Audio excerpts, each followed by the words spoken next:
How's it, everyone? My name is Ria. I run A School Paragliding. That's my school. I'm a paragliding instructor, flying for 6 years now, paragliding, and that was 2014 January when I got my license. And before that, it was 10 years of skydiving, which led to a couple of years of base jumping, a tiny amount of speed flying, and now I'm pretty much full-time in paragliding. A little bit more, my academic background is I'm an engineer, been doing data analysis and data science for a long time. And I mention this because it's all these different experiences that contribute to what I'm going to present today, but also what's contributed to my paragliding learning curve, how I learn things, and how I'm going to give this workshop. So I like to get to tools that are practical, things that we can use, and break it down to advice that can be easily implemented in terms of whether it's your turning radius or whatever it is. So that's a bit about me. In terms of today's session, I've got a few objectives to shed on this concept that is vital to unpowered flight. So coming off the basic license, you do get some experience to thermals, but for various reasons, your experience is limited. And the point of the basic license is not to make you proficient at thermaling, it's to introduce you to it and make sure that you can fly your wing safely, take off safely, land safely. That's the point of the basic license.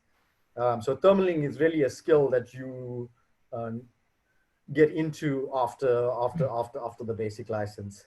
When there's not an instructor there telling you to turn now or fly in this direction and so on, you need to make those decisions for yourself. Given my other experience, I was fortunate from the perspective that flying or controlling a paraglider was fairly easy. It was, I'd flown these various other types of parachutes. And so it was just changing aircraft for me, really. And then I didn't really have these fears about the equipment and the ground or heights or anything like that. The landings was really easy. And where that helped me was that I could really focus when I got into thermaling and got into cross country, that I could really just focus on that, focusing on the, even if I was quite low, if I saw a dirt road in the middle of a forest or whatever it was, and I knew I could safely land there, and my mind was focused on thermaling. That was on the practical side, but with skydiving and these other sports, it's not about going up, which is what is vital to paragliding. We are interested in sustaining flight, not just flying down. And this is where I really needed to apply myself. And when I recall on my basic license course, I had my instructor, who was Jan Minar, cloud-based, telling me when to turn and the thermal's pushing you out. And I listened to him and did what I needed to do, but it didn't really click at exactly what I was doing. And that came much later on. And what helped me was wherever I could learn, I would grab these resources. So I've got several books that I go through and was using then, and I still use now. There's tons of information and things that you will use bit by bit. That helped me. And from my skydiving experience, my life lesson out of that was, you want to the faster you skill yourself up, the more fun you have.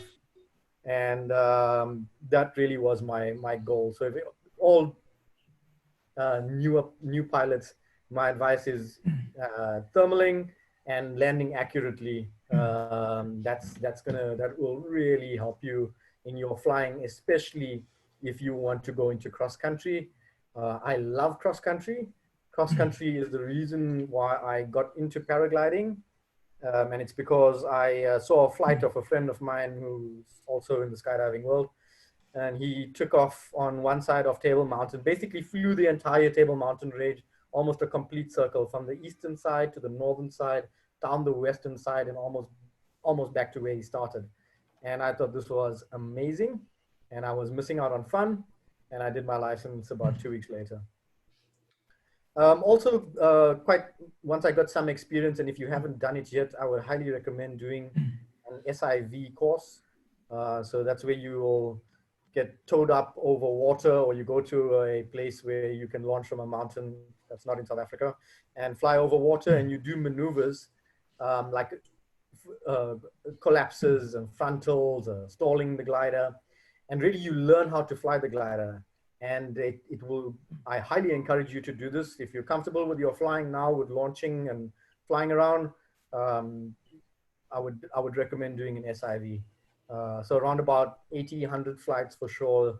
Uh, it really improves your flying, including your thermaling, because when you are thermaling and the air is a bit rough and maybe you have an outside collapse on the one side, if you know how to fix this, then you don't worry about it. And actually when you're thermaling, because you're leaning into the turn, if you have an outside collapse, you're already doing the right thing. That you are doing the recovery for this collapse. So but by understanding this, it takes away the fear, and we'll talk lots about this. And removing fear allows your brain to be open so that you can think clearly, make good decisions, look around you, look for clues. This is vital to thermaling, and we're finding thermals and so on. Like anything in paragliding, there's multiple techniques to doing something. It's like the reverse launch. You'll see there's several techniques to the reverse launch, the forward launch. Different people do it in different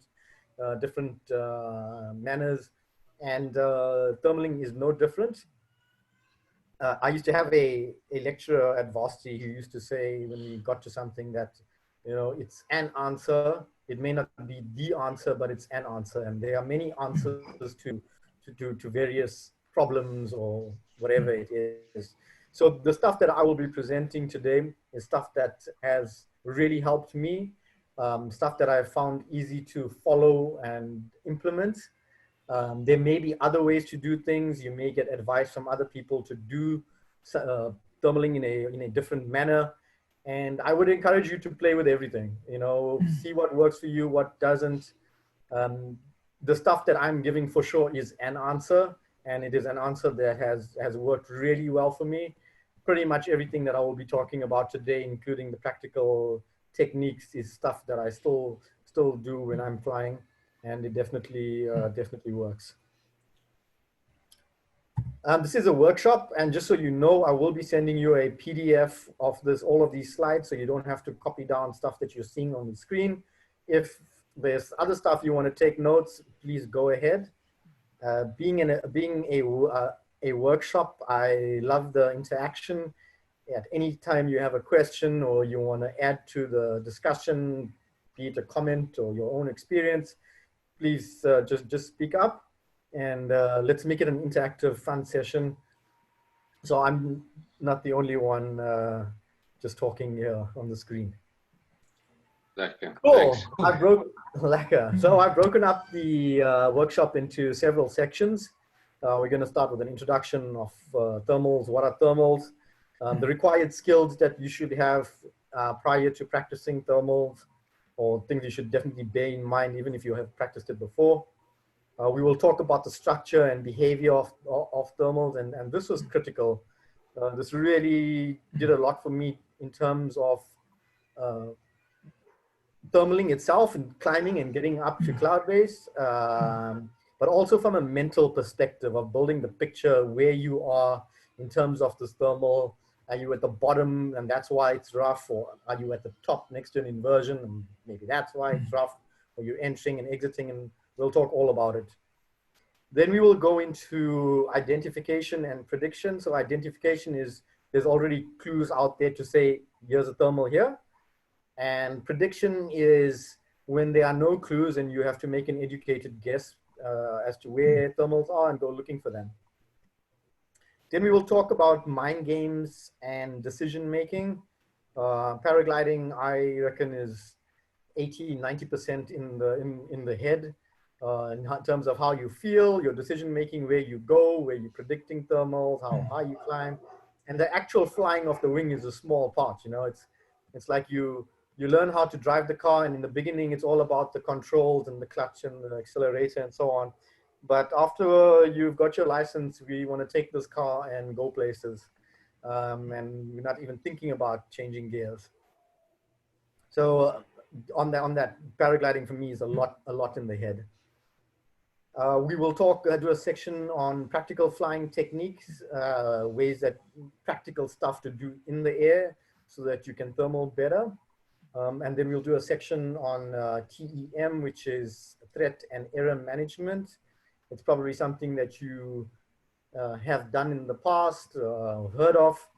I love the term. I heard about it from a podcast that I listened to by Gavin McClure called Cloud-Based Mayhem. If you are into podcasts, I highly recommend it. It's awesome. He's a paraglider himself, has been in the X-Alps, Red Bull X-Alps a few times.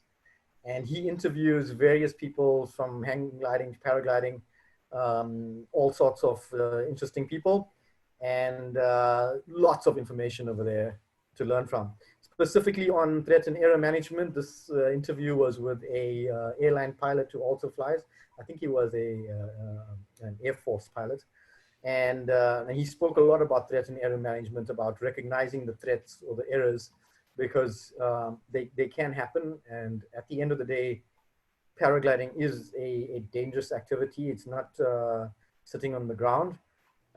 So by thinking of possible threats, errors that could take place, and thinking about how you would manage them, and doing this before it happens, you have some sort of plan if it happens. We don't ever want these things to happen, but by accounting for these risks and possible errors, we can minimize the risk, and that leads to safer flying and hopefully zero incidents. Lastly, and that'll be a few seconds, is the resources. I think this probably comes from my engineering studies, where there was a big emphasis on knowing where to find the problem or how to solve it instead of the actual answer. And I fully believe in copying other people. There's stuff over here that I'm going to talk about that's not my own. I haven't been paragliding for ever. So I look at what other people are doing out there, what the new stuff is, if it's better than something that I'm currently doing, then I want to change what I'm currently doing to bring in this newer concept or whatever it is. And so there are several resources which I will give you and highly encourage you to use them.